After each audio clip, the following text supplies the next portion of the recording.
Over the years, we have put out content to help aid you in the development of your consultation skills. Today, we're putting you to the test, as in this video we present a scenario with areas of improvement.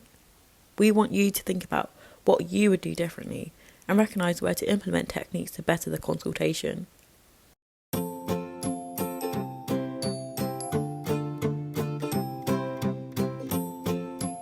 Consultations for Health, helping you progress in communication skills to optimise the care of your patients.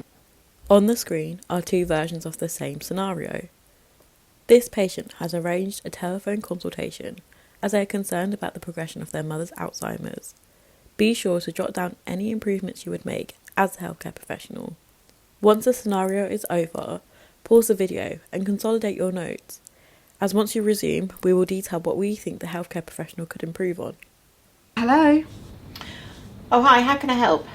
Oh, hi. I just wanted to talk to you about my mum, really. I'm just a bit worried about her, to be honest. I just think she's just deteriorated quite a lot in the last couple of months. She's just not been taking her medicines, and I'm just really worried she's just got much more forgetful.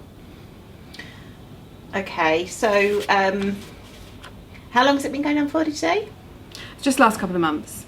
Okay, and sort of, can you tell me a bit about, have you tried to do anything to help her so far? Well, I mean, I go over and see her a couple of times a week. I go over 3 times a week. I help with her washing and things like that. But, and I've just noticed when I go over, sometimes I find tablets on the floor. Sometimes I think she's just forgotten to put things away. So the milk will quite often be sitting on the side.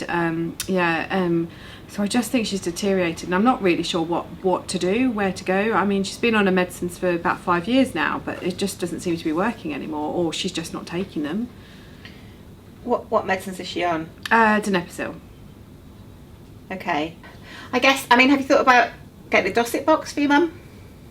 Oh, I mean, people have spoken about this before. I'm just really worried about her. Just doesn't seem herself. I just don't know. Is that the solution? Is that what you think will work? Well, I think it'll probably help, and then you'll be able to see if she's taken them or not. I mean, I think if you just go and talk to the pharmacist, I'm sure that'll be fine. Right. What about, have you thought about getting a carer? Right. We've obviously spoken about it in the future that she might need a carer, but we didn't really think that was the right thing to do now. Do you think that's the best thing then? I mean, I think that sounds to me like that's the only option you've got now, really. Right. So I think you should get some information on getting carers and see if you can get one. I mean, there's lots of stuff online you could look for. Right. To find out how to get a carer. I think if you just look online, that should be fine. Okay, so just the only solution is really a carer and a Dosset box then? Is that what you're saying? I think so. I think that should probably solve what's going on. Right. Oh, okay. Okay, thanks. Okay, bye. Bye. In this scenario, we flagged 5 key areas of improvement. The consultation was quite difficult to follow, as there was a lack of structure. No consultation will be the exact same, but having a rough guide of how the consultation will follow will ensure you are covering the basics. Did you notice the healthcare professional didn't mention their name or role? It is components like this that will apply to every consultation, so it's a good idea to begin your structure with a strong introduction. The consultation felt rushed, and that's because information gathering and information given were not given importance. Information gathering is your opportunity to understand the patient's situation and perspective. In this scenario, we thought the healthcare professional could have explored the duration of Alzheimer's worsening, as well as action taken and medication history, a bit better. Did you note any of these down? Information giving can be done confidently when the information gathering has been done effectively. This scenario shows the healthcare professional listing options rather than giving advice personalised to the patient. Closed questions were consistently used throughout the consultation. The tunnelling technique of using open questions to gain an insight into the patient's ideas, concerns and expectations, followed by closed questions to extract relevant information, is an effective questioning technique. This scenario starts with, "How can I help?" a common opening line which could have been followed up with, "What are your main concerns?" or "What would you like to gain out of the consultation?" to help steer the conversation. The healthcare professional asks a string of closed questions which do not relate to each other and almost feel robotic. This can prevent patients from giving in-depth answers, elaborating on their situations, and sometimes can bias them into giving a response they think you want to hear. Always try to use a good mixture of open and closed questions. Throughout the consultation, the patient showed great concern about their mother, but the healthcare professional failed to respond to this and came across unempathetic. For example, the patient mentioned several times she was worried, a verbal cue to use RAV so you can validate the patient's feelings and build rapport with them. Did you notice the patient was feeling overwhelmed and could have benefited from advice themselves? By building rapport, the patient feels more inclined to open up and address all their ideas. Non-verbal cues can also be useful. At the end of the consultation, the patient seems unsure about the advice she had been given. RAV, once again, is an effective tool to consolidate their feelings and allow us to address them. Eliciting their ideas, concerns, and expectation is another rapport-building technique. This gives you an opportunity to actively listen to your patient and understand their perspective on the situation. We all like to feel listened to, so give your patient that time to feel heard. Other than answering questions, there was little patient involvement in this consultation. As mentioned before, patient perspective was not explored, so their ideas, concerns, and expectations were not addressed. This leads to patient unsatisfaction, and in the scenario, it's clear the patient was unsure with the advice given. The healthcare professional could have involved the patient in decision-making too. In this scenario, the patient is looked after by their child, so decisions made will impact 2 lives.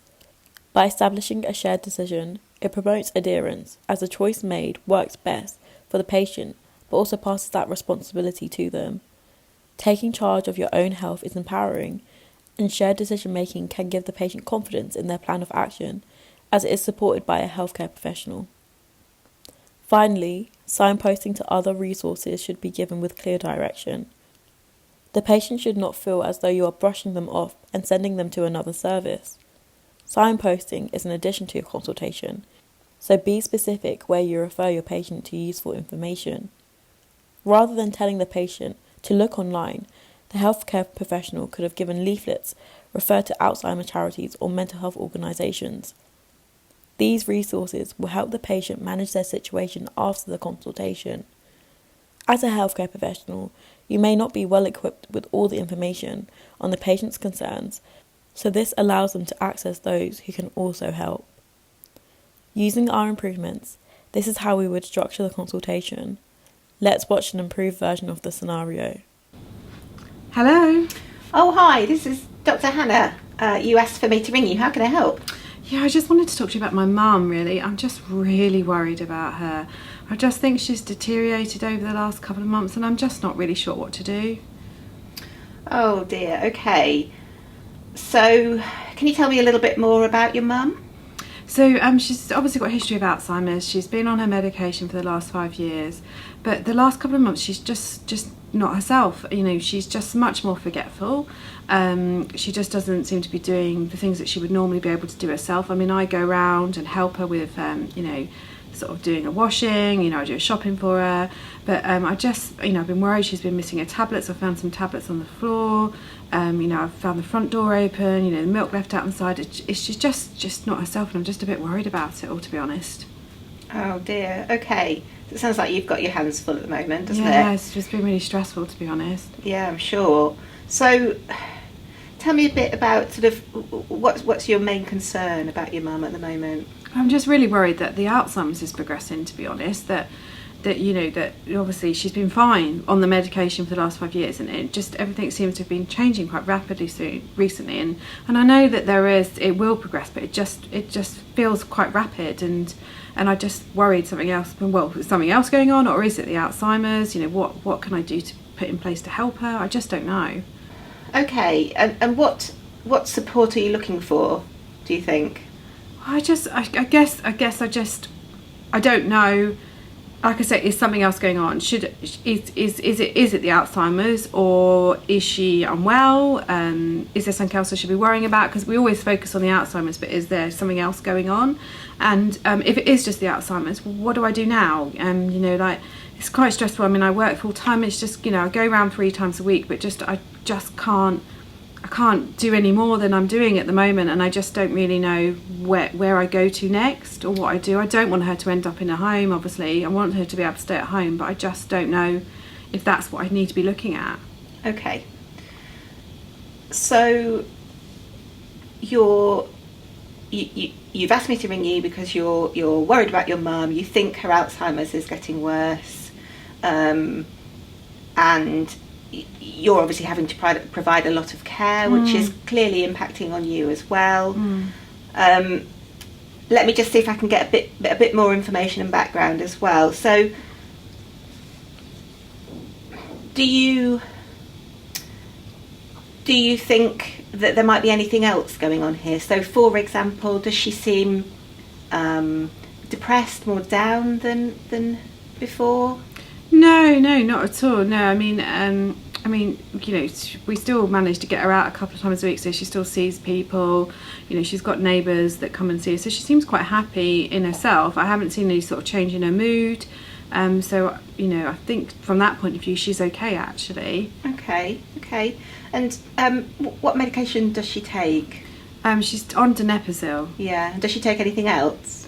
No, just the donepezil. Okay. No. Okay. And what about things like alcohol, smoking? Does she drink? No, not at all. No. Okay. And smoking? No. Okay. No. All right.